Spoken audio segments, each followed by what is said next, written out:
Isaac TeSlaa, the most controversial player in the NFL draft for the Detroit Lions, and for many good reasons, right?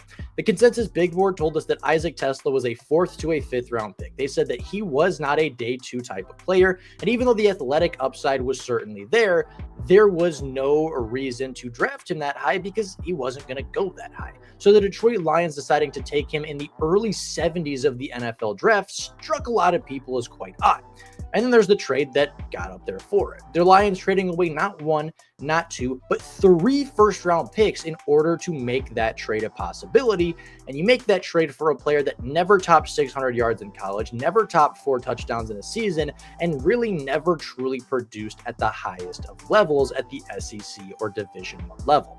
Now, there are a lot of things to really like about Isaac TeSlaa. First off, his size. He is 6'4", 214 pounds, being an elite athlete at the wide receiver position, and as a bonus, not that it necessarily makes him a better prospect, but as a bonus, he is a Michigan kid. He went to Hillsdale College right out of high school for 3 seasons, dominated the Division II level before transferring to Arkansas for his final 2 seasons. He also, as just a fun story, showed up to the NFL's top 30 visit with the Detroit Lions wearing a custom Detroit Lions jersey with his name on the back. This is a kid that spent his entire childhood dreaming of being a Detroit Lion. So I think that mindset and that mentality did stick out to Brad Holmes throughout the draft process. And even though that's not what got him drafted, that is a very cool storyline to bring the kid back home and have him contribute to his hometown NFL team. Now, his 2 years at Hillsdale College, he was phenomenal. 2 seasons as a starter, the final of which he was a team captain for the Lions. He, in those 2 years, recorded 113 receptions, 2,014 receiving yards, and 28 touchdowns through the air. After being named a Division II first-team All-American, he transferred out after a 1,300-yard and, I believe, 13-touchdown season at Hillsdale. He moved on. He moved up into the college football world and went to an SEC program in the Arkansas Razorbacks. In his 2 seasons at Arkansas, he recorded 2 very different seasons under 2 very different offensive coordinators. The offensive system changed in between his junior and senior years as a Razorback, and I do think that had to do quite a bit with some of the production issues. On top of that, Arkansas isn't known for being the high-flying powerhouse of the SEC that maybe it was a few decades ago, so I do think that also hurt his production a little bit as well. It wasn't the most pass-happy offense, and really wasn't the right scenario for every wide receiver to eat and succeed statistically. With that being said, I still think he had a pretty solid career at Arkansas. 25 games, 62 receptions, 900 yards of total offense, and 5 touchdowns on the board. He also had 0 drops in his entire collegiate career from Hillsdale all the way up through Arkansas, and in his final year of collegiate play, he averaged 19.5 yards per reception, which ranked him number 12 in all of college football in yards per reception. He is a deep threat type of player at 6'4", 214 pounds.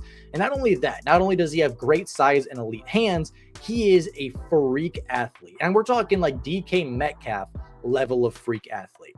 He recorded a 9.93 overall RAS score, putting him in the 99th percentile of all wide receiver athletes at the NFL Combine to be recorded since they began tracking it. He ran a 4.4340, which is good, but considering again that he's 6'4", 214, that is an exceptional time for a player of his size. He also graded out with great agility, elite explosiveness, and elite size for the position. So he's a pretty freaky athlete. He's really, really big and strong and fast and has really, really good hands. So why did he fall throughout the NFL draft? Well, there are some real big strengths and there are a few weaknesses, right? The strengths we've already talked about. The size, the speed, the hands, the blocking ability this kid has is phenomenal. He is the embodiment of the saying, no block, no rock, right? Ben Johnson came up with that a few years ago with Jameson Williams. And I think Isaac TeSlaa heard that and took it to heart because he blocks his butt off every single run play. If he is not in contact with a defender during a run play, he gets frustrated with himself. He is not happy unless he is impacting the game every single snap, and that shows up on tape. His ability to almost entirely erase wide receivers or entirely erase cornerbacks out of a run play is really beneficial for a team like the Detroit Lions, who run the ball so incredibly well, and it's something that Amon-Ra St. Brown does very well. It's something Jameson Williams does very well, and it's what's going to make Isaac TeSlaa fit in even before he really starts seeing a lot of volume targets at wide receiver. Now, there are some drawbacks, right? There are some, of course, big concerns with Isaac TeSlaa, which is why he was graded as a 4th to 5th round selection. And the big one is he is a little raw, right? And being as big as he is, even with his good agility scores, he's not really the cleanest of route runners. Now, he can run a post, he can run a go, he can run a comeback, he can run a slant, he can run a lot of the simple routes. But he's no Amon-Ra St. Brown. He's no Jameson Williams. He's not going to stop on a dime and change direction and send the cornerback 4 yards past him. That's not his game. But his game is separation down the field. It is making tough contested catches over the middle. It is fighting for extra yards. It is blocking when the ball doesn't go your way. And those are all things that do work in favor for Detroit Lions wide receivers. Again, production is a little bit of a concern, never topping 600 yards or 4 touchdowns with Arkansas. But there are a lot of wide receivers that succeed at the next level without being super productive in college. So again, it's something you can look past, but not something you can completely ignore. Taking a look at wide receivers on the Detroit Lions roster right now, it's pretty good, right? There is a good, solid wide receiving core in there. Amon-Ra St. Brown is your wide receiver 1. Jameson Williams is your wide receiver 2. Tim Patrick and Khalif Raymond will kind of switch with roles for punt kick returner for Khalif Raymond. Obviously, kind of that big X wide receiver role that you need a secure body to catch it goes to a guy like Tim Patrick. And I think Isaac TeSlaa slides in as wide receiver 5 right behind those guys. I think throughout the season, he'll potentially get more and more opportunities. And I do think he is the long-term replacement for what Tim Patrick is as of right now. He is a player that is going to stretch the field. He is a player that's going to be a reliable, strong-handed player. And he's a guy that I think will probably not impact the game a ton this year, but is one of those players that is a year 2 or a year 3 standout who really takes that big step in his sophomore to junior campaign in the NFL. And I think that's where we're really going to see Isaac TeSlaa take that big step and earn his contract. Now, the one thing we haven't talked about yet is the trade, because like it or not, that is a big part of this player. If Isaac TeSlaa works out, if he becomes a top 30 wide receiver in the NFL, becomes a starting caliber player, no one's going to care, right? No one's going to care that you gave up multiple 3rd round picks. No one's going to care what the value was to go up and trade for him. If he turns into a great wide receiver, a starting wide receiver that puts up 800 to 1,000 yards a season, no one's going to care. But you have put that pressure and that expectation on him now with the trade that went through.